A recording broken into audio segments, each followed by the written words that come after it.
Today, we become legends.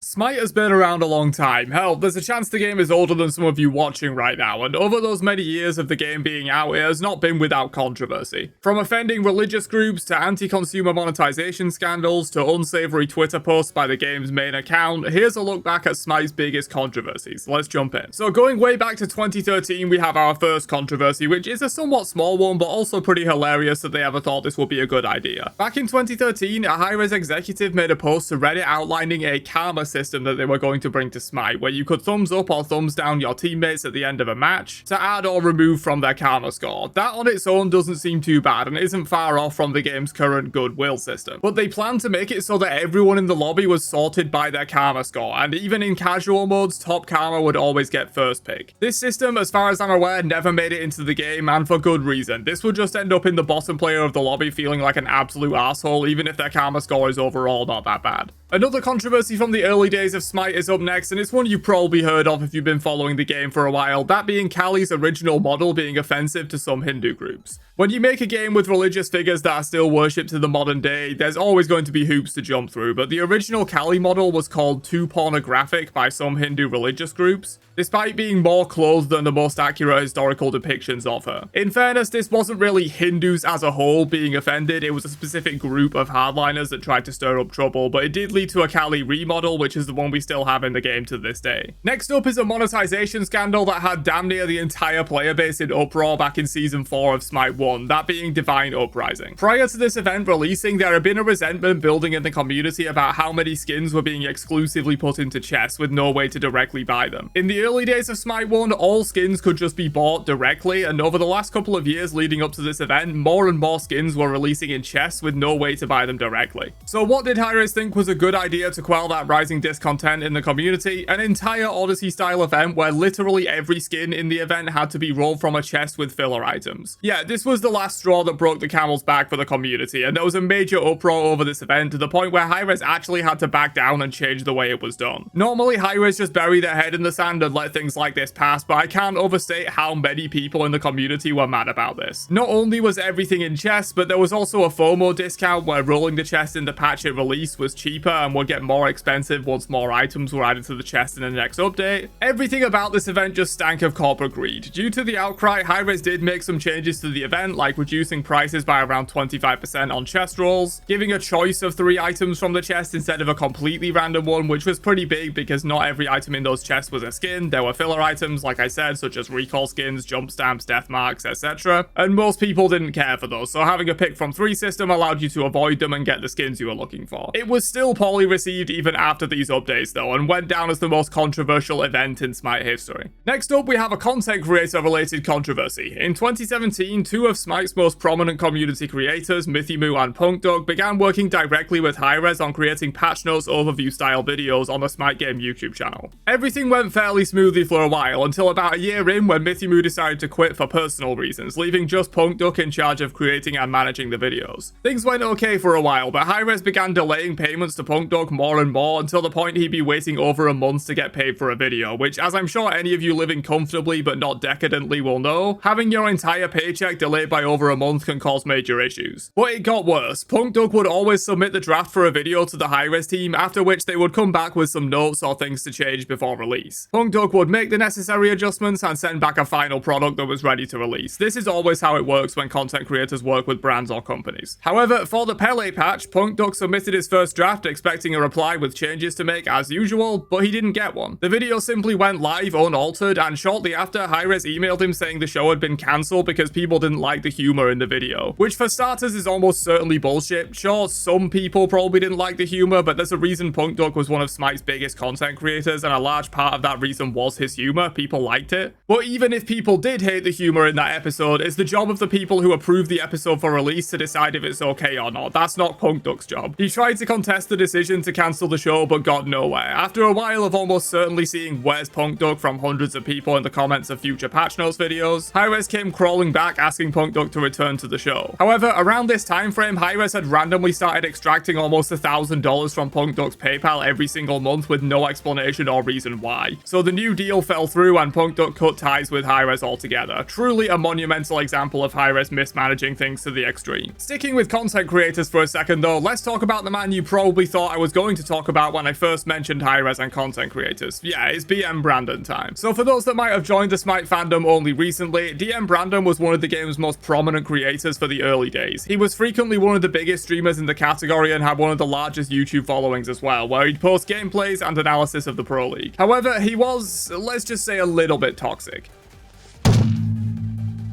Whoa, good? Yes. Thank you for checking up on me after that cacophonous noise resonated from my microphone.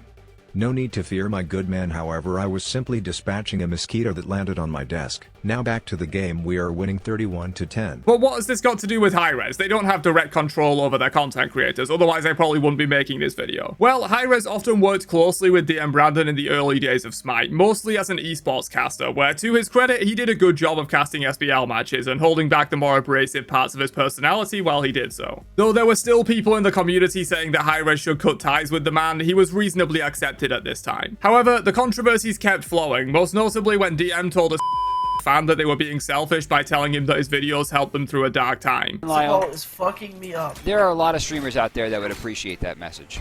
I'm just gonna call you an asshole.